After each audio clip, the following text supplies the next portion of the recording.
नाज़रीन आदाब, उर्दू चैनल में आपका खैर मकदम है। मैं हूँ आपका मेज़बान मोहतशिम एहतशाम। नाज़रीन, मुगल शाहराह पर ताज़ा बर्फबारी हो रही है।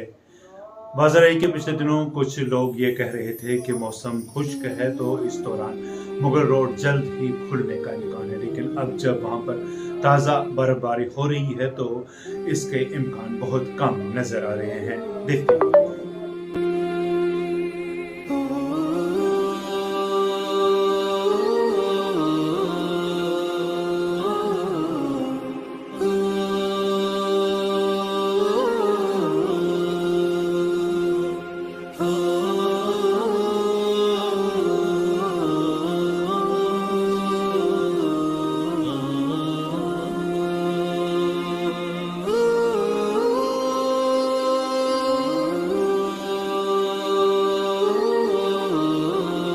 उर्दू चैनल में आज बस इतना ही। अपने मेज़बान मोहतशिम एहतशाम और उर्दू चैनल की पूरी टीम को दीजिए इजाज़त।